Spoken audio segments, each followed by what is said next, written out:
মাহে রমজান হলো বরকতময় একটা মাস, যে মাসে আল্লাহ তাআলা তার প্রিয় বান্দাদের সকল প্রকার ভুল ত্রুটি মাফ করে সামনের দিকে ভালোভাবে সৎভাবে চলার জন্য সেই তৌফিক দান করে আর নেক হায়াত দান করে। আসসালামু আলাইকুম ভিউয়ার্স, কেমন আছেন সবাই? আশা রাখছি যে যেখান থেকে আজকের আমার এই ব্লগটি দেখছেন সবাই ভালো আছেন, সুস্থ আছেন এবং নিরাপদে আছেন। চলে এলাম রোজার প্রথম একটি ব্লগ আপনাদের সাথে শেয়ার করার জন্য। গত বুধবার যখন রোজার ব্লগটা শেয়ার করেছি তখন রাতেই তারাবি নামাজ পড়েছিল, তো তার পরদিন থেকে তো রোজা শুরু হয়েছিল। তো এই ফাঁকে আমি সংসারের বেশ কিছু দরকারি কাজ করেছি। তো আজকে যে ব্লগটা আপনাদের সাথে শেয়ার করছি সেটা হলো আমার রোজার প্রথম দিন সকাল থেকে সন্ধ্যা পর্যন্ত কি করেছি আর ইফতারির আয়োজন কি ছিল সেটা নিয়ে সুন্দর একটা ব্লগ শেয়ার করেছি। আশা রাখছি প্রতিদিনের মতো আজকের এই ব্লগটাও আপনাদের অনেক ভালো লাগবে, আর সেই সাথে সম্পূর্ণ ভিডিওটি দেখে একটা লাইক প্রেস করে একটা গঠনমূলক কমেন্ট করে যাবেন। আর যে সকল আপুরা আজ আমার ব্লগটি নতুন দেখছেন, আমার এই ব্লগটির কোথাও কোনো অংশ যদি ভালো লেগে যায় তাহলে সাবস্ক্রাইব করে পাশে থাকা অল বেল বাটনটি প্রেস করে রাখবেন। ঘুম থেকে উঠে বেশ কিছু দরকারি কাজ করেছি। নিজের বেডরুমটা ক্লিন করা হয়নি কারণ আপনাদের ভাইয়া ঘুমাচ্ছিল, তো সেজন্য ছেলেদের বেডরুমটা একটু ক্লিন করেছি। আর সেই সাথে সংসারের বেশ কিছু কাজ অফিস ক্লিনে করে নিলাম। তো বলতে পারেন অনেকটা বেলা হয়ে যাওয়ার পরে জোহরের নামাজ পড়ার পর আমি এই যে রান্নাঘরে চলে এসেছি। ঘুম থেকে উঠে সবার আগে ইবাদত বন্দেগী করেছি আর কোরআন তিলাওয়াত করেছি অনেকক্ষণ ধরে। এই রোজার মাসটাতে কোরআন শরীফ তিলাওয়াত করলে দ্বিগুণ পরিমাণে সওয়াব পাওয়া যায়। তো চেষ্টা করছি রোজার মধ্যে যেন একটা এক খতম কোরআন দিতে পারি, সেজন্য অনেকক্ষণ হাতে সময় নিয়ে কোরআন তিলাওয়াত করার পর জোহরের নামাজ পড়ে তারপরে রান্নাঘরে চলে এসেছি বেশ কিছু কাজ করার জন্য।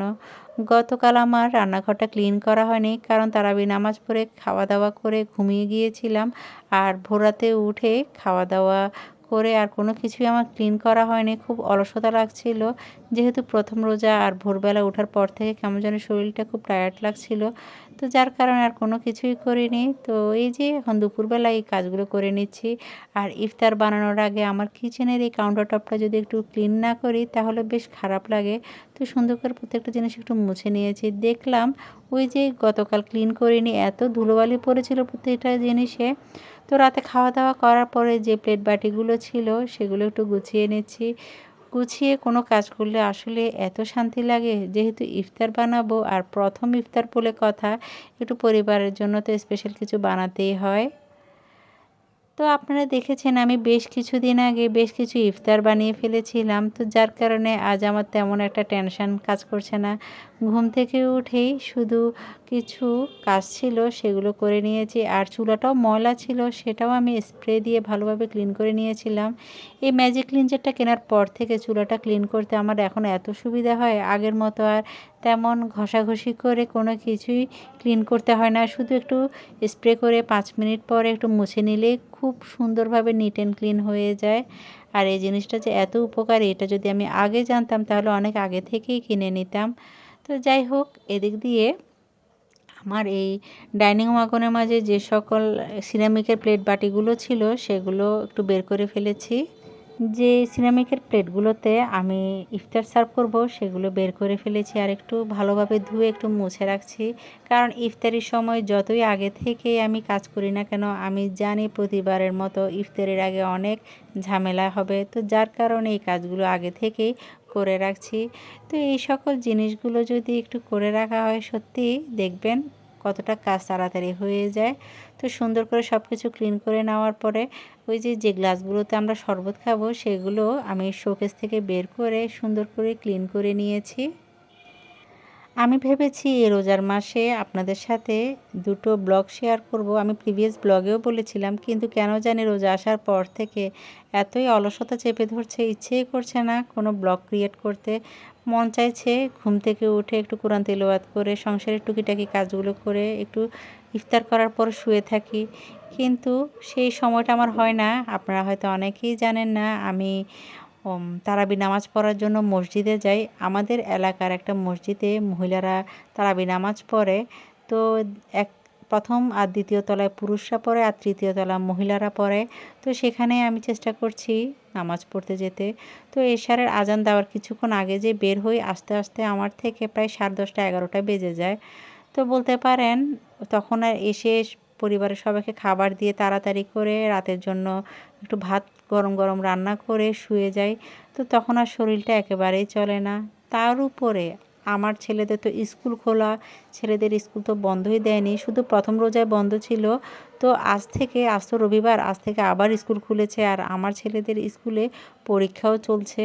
তো বুঝতে পারছেন আমার উপর কী পরিমাণ একটা প্রেশার যাচ্ছে, আর আমি যদি পড়তে না বসাই আমার ছেলেরা পড়তেই বসে না।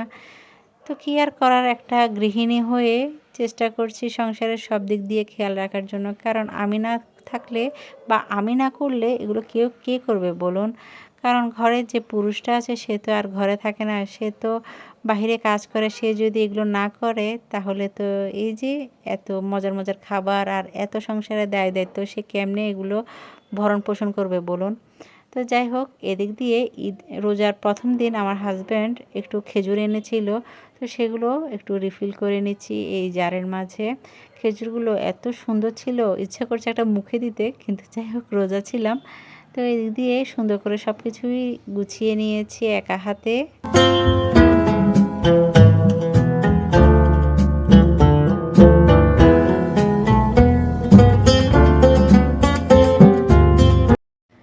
আমি আজকের ব্লগটা খুব একটা বড় করতে পারিনি, কারণ আমার থেকে যতটুকু সম্ভব ছিল ততটুকুই আমি এই সংসারের কাজগুলো করেছি। তো যেহেতু প্রথম রোজা, তো যার কারণে একটু হাতে সময় নিয়ে সব কিছু গুছিয়ে নিয়েছি। তো যার কারণে তেমন একটা টেনশন কাজ করছে না। তো অল্প অল্প করে একটু শ্যুট সেরে নিলাম আপনাদের সাথে শেয়ার করার জন্য। তো চলুন আজ আপনাদের সাথে খুবই সুন্দর একটা জিনিস শেয়ার করি। অনেক দিন আগে থেকে আমার একটা জিনিসের বেশ প্রয়োজন ছিল, তো কিনবো করতে করতে শেষ পর্যন্ত কিনেই ফেলেছি। আর যে জিনিসটা কিনেছি সেটা কিচেনে রান্নার কাজকে সহজ করার জন্য, আর রান্নার সময় এই জিনিসটা খুবই প্রয়োজন এবং খুবই দরকারি একটা জিনিস। আর সেই জিনিসটা হলো এই যে দেখুন, একটা এয়ার ফ্রায়ার নিয়েছি। আর এই এয়ার ফ্রায়ারটা আমি কার থেকে নিয়েছি জানেন? সেটা হলো এমএন ব্লগ আপু, যে বিজনেসটা শুরু করেছে আমাদের সংসারে প্রয়োজনীয় জিনিসগুলো দিয়ে, সেখান থেকেই আমি এই জিনিসটা কালেক্ট করেছি। তো আমি কিন্তু প্রথম এই জিনিসটা যখন খুলছিলাম তখনই দেখেছি আপু যে আমাকে এত সুন্দর একটা গিফট দিয়েছে, একটা ফ্রিজ ম্যাগনেট দিয়েছে, যে জিনিসটা দেখে আমি পুরোপুরি অবাক হয়ে গিয়েছি। আপুর এই নতুন পেজে যে আপু তার পছন্দের মানুষদেরকে যে গিফট দিয়েছে সেটা দেখে সত্যি আমি বেশ খুশি হয়েছি। যেহেতু আপু আমার অনেক পূর্ব পরিচিত, আর আপুর নতুন বিজনেস পেজটা যেন ঠিকভাবে সফল হয়, আপু এত কষ্ট করে পরিবারের সদস্যদের সাপোর্ট পেয়ে এত সুন্দর একটা কাজ করছে। একটা গৃহিণী হয়ে বিজনেস করাটা কিন্তু কম কষ্টের না, তারপরে আপু সংসার সামলিয়ে যে এত সুন্দর একটা কাজ করছে। আর এই সুন্দর জিনিসটা আমি পেয়ে তো খুব খুশি হয়েছি। আর এত সুন্দর একটা জিনিস, এই যে রোজার সময় অনেক কিছু আমাদের ভাজাভাজি করতে হয়, তো সেগুলো এই সুন্দর কপারের যে এয়ার ফ্রায়ারটা আছে এটার মাঝে নিতে বেশ সুবিধা হবে। তেলগুলো নিচে পড়ে থাকবে, তো যার কারণে আর কোনো সমস্যাই হবে না যে কোনো জিনিস ভেজে নিতে। তো এদিক দিয়ে এই শখের এবং পছন্দের জিনিসটা পেয়ে তো আপুকে আমি অসংখ্য ধন্যবাদ জানাচ্ছি। খুবই সুন্দর একটা জিনিস আপু থেকে নিলাম। আর আপুর বিজনেস পেজটা এই মুহূর্তে আমার থেকে মনে পড়ছে না, যদি মনে পড়ে থাকে আমি ডিসক্রিপশন বক্সে লিখে দিব। আমি আপুকে ওই যে ইউটিউবে যে ভিডিওগুলো আছে না সেগুলো দেখে আপুকে অর্ডার দিয়েছি। আর ওখানেই দেখে এই যে হোয়াটসঅ্যাপ নাম্বার আছে, সেই হোয়াটসঅ্যাপ নাম্বারে আপুকে নক দিয়ে এই পছন্দের জিনিসটা আমি কালেক্ট করলাম। তো এদিক দিয়ে আমি বেশ কিছু আলুর চপ বানিয়েছি, আর সেই সাথে কিছু পেঁয়াজের জন্য বুটের ডালও একটু গ্রাইন্ডারে মিক্স করে ফেললাম। এগুলো একটু করে রাখছি, এর আগেও করেছিলাম, যেগুলো অনেক আগে করাতে আমি খেয়ে ফেলেছিলাম। তো যার কারণে বেশ কিছু খেসারি আমার থেকে পেঁয়াজের জন্য একটু কম ছিল, যার কারণে একটু বেশি পরিমাণে করছি। আর এদিক দিয়ে একে একে আমি সেই ইফতারের সেই আয়োজনগুলো শুরু করে দিলাম। ক্যাপসুল কাটার এটা যখন নষ্ট হয়ে গিয়েছিল তখন তো আর বেশ কয়েকদিন পড়েছিল, তো এরপর আমি ঠিক করেছি। ঠিক করানোর পরে এখন এই যে রোজার সবচেয়ে দরকারি এবং প্রয়োজনীয় জিনিস হলো পেঁয়াজ কোটা। তো এখন আর তেমন একটা কষ্ট হয় না, এই ক্যাপসুল কাটারের মাধ্যমে খুব সহজে এই কঠিন কাজটাকে সহজ করে ফেলি। মাঝে মাঝে আমি চিন্তা করি আমরা গৃহিণীরা সেই আগের কালে যারা মানে গ্রামে থাকতো বা শহরে থাকতো, এই সকল স্মার্ট আইটেম না থাকার কারণে তাদের কাজে যেমন দেরি হতো, তখন আরও কষ্ট বেশি হতো। কিন্তু এখন এই স্মার্ট গ্যাজেট এগুলো আসার পর থেকে আমাদের গৃহিণীদের অনেক কাজ সহজ হয়ে গিয়েছে। আর মুহূর্তের মধ্যে এখন দেখুন কতগুলো পেঁয়াজ আমি কুচি করে ফেলেছি। এই পেঁয়াজ এখন ইফতারির আগে কিন্তু বেশ প্রয়োজন হয়, কারণ বুট ভাজা বা যে কোনো জিনিস এই ভাজতে গেলে পেঁয়াজও খুব প্রয়োজন হয়। তো এখন আর তেমন একটা কষ্ট হয় না, মুহূর্তের মধ্যে এখন এই কাজগুলো করে ফেলি। তো আমি বলবো যে সকল আপুরা সংসারের কাজগুলোকে সহজ করতে চান, এই ধরনের স্মার্ট আইটেমগুলো খুব স্বল্প দামের মধ্যে এখন বাজারে পাওয়া যায়, এগুলো কিনে ফেলে রান্নার কাজগুলোকে সহজ করে ফেলতে পারেন। তো সবার আগে বুট ভাজি করেছি, তারপরে পেঁয়াজু ভাজি করেছি।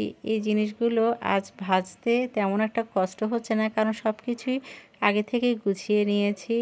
একজন গৃহিণী হয়ে একা হাতে কোনো হেল্পিং হ্যান্ড ছাড়া যখন এই কাজগুলো করতে হয়, তো একটু আগে থেকে করে রাখলে সকল কাজ খুব মুহূর্তের মধ্যে সুন্দরভাবে হয়ে যায়। আর ওই যে দেখুন নতুন কেনা এই জিনিসটা দিয়ে এই জিনিসগুলো মানে ইফতারের এই খাবারগুলো আজ ভেজে নেব। তো যার কারণে আমার থেকে বেশ এক্সাইটমেন্ট কাজ করছিল। তো দেখতে তো পাচ্ছেন খুব সুন্দর করে প্রত্যেকটা খাবার আমি ভেজে নিচ্ছি। তো ভাজতে ভাজতে চলুন আপনাদের সাথে কিছু দরকারি কথা শেয়ার করি।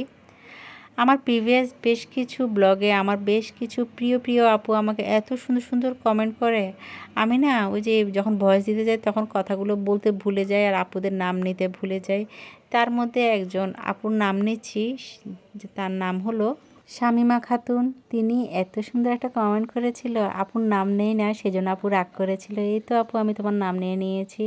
আর সেই সাথে TJ cook art and blog, Munni Rahman আপু, রূপালী দিনরাত্রি, এই সকল আপুরা প্রতিনিয়ত কমেন্ট করে করে এত সুন্দর সুন্দর উৎসাহ দেয় আমাকে, যে কমেন্টগুলো পড়লে বেশ ভালো লাগে।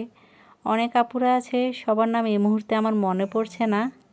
তো সকল আপুকে কিন্তু অসংখ্য ধন্যবাদ জানাই, তারা যে প্রতিদিন এই ব্লগগুলো দেখে এত সুন্দর সুন্দর কমেন্ট করে। আমি জানি আমার অনেক আপুরা কিন্তু এই মুহূর্তে আমার সাথে রাগ করবেন, কারণ আমি এই মুহূর্তে সবার নামটা বলতে পারছি না। আসলে ওই নামগুলো যদি এখন দেখে বলতে যাই তাহলে আমার আরেকটি মোবাইলের প্রয়োজন হয়। তো এদিক দিয়ে দেখতে তো পাচ্ছেন আমি একে একে প্রথম রোজার জন্য কত কিছু ভেজে নিয়েছি। প্রথম রোজায় মনে হয় কত কিছু খাওয়া যাবে, কিন্তু ইফতার করলে আর তেমন কোনো কিছু খেতে পারি না, যেহেতু আমার ছেলেরাও রোজা রেখেছে। তো যার কারণে অনেক নাস্তাই আমি ভেজেছি। তো একে একে সকল কিছু আমি মেখে নিয়েছি। আর এদিক দিয়ে নাস্তাগুলো সব হয়ে যাওয়ার পরে আজানের ঠিক কিছুক্ষণ আগে হুড়োহুড়ি করে এই জিনিসগুলো টেবিলে সার্ভ করলাম।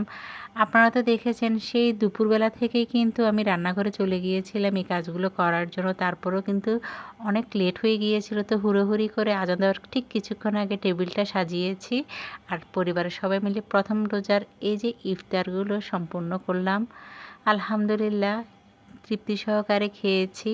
আর আল্লাহ তাআলার কাছে শুকরিয়া জানাই, আল্লাহ তাআলা রিজিকে এত সুন্দর এবং উত্তম খাবার রেখেছেন। তো খাবার খাওয়ার পরে আমি একটু রেস্ট নিয়েছি। আর এরপরে ভোরাতের জন্য রান্না করছি শোল মাছ, আর সেই সাথে গরুর মাংস রান্না করেছিলাম।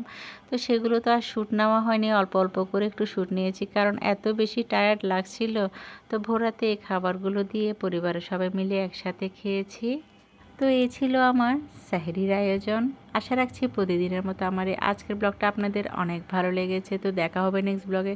ততক্ষণ পর্যন্ত সবাই ভালো থাকবেন, সুস্থ থাকবেন, আমার পরিবারের জন্য দোয়া করবেন। আল্লাহ হাফিজ, আসসালামু আলাইকুম।